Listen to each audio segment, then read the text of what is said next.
Well, speaking of consumer issues, human issues, Colorado's Supreme Court unanimously ruling that employers can fire workers for off-duty marijuana use, even if it's for medical reasons.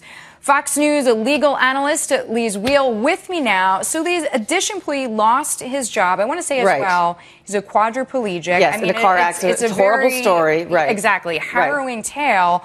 But he lost his job for using marijuana for medical purposes on his own time. On his own time. In his own home. Which is legal to use. In fact, Colorado is one of the few states that legalized recreational. Exactly. Yes. So this one is really tough for me because what the court said is even he was doing something legal in his home, but the company has a zero tolerance policy against pot, marijuana, then the company as a private employer has the right to get rid of him. Zero tolerance. But the other thing, though, is what bothers me about this is, hey, are we saying, okay, court, you can go into someone's home, basically, and if you're drinking or smoking or taking marijuana, you can be busted for that and go into their home when they're all perfectly legal things. So it's really a difficult one. So, Lis, before we started talking, you said to you this is really about privacy.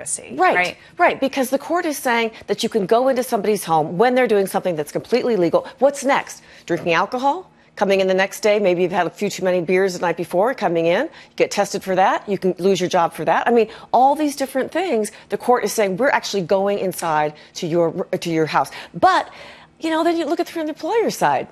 You know, if they have a zero tolerance policy, they have a zero tolerance policy. You have to know who's signing your checks. Exactly. And if you think it's going to be a problem. Now, I am assuming in his case that he thought because it was for medicinal reasons that he would have an exemption. Nope. They said zero tolerance. That's for everybody. And there are other states that have ruled on this as well. California and Montana, their state Supreme Courts have also ruled the same thing, that you do not have a fundamental right to smoke pot and go to work. So, Lis, as our legal eagle, I saw that the decision was unanimous, and this is after two lower courts also had the same opinion. Right. So is there any chance for an appeal in this kind of case? Well, yes, certainly could go to the Supreme Court if other courts are saying this, different things. But right now, the three states I'm talking about are all saying the same thing. You do not have a fundamental right to smoke pot in your home and then go to a workplace that has zero tolerance policy. Really interesting.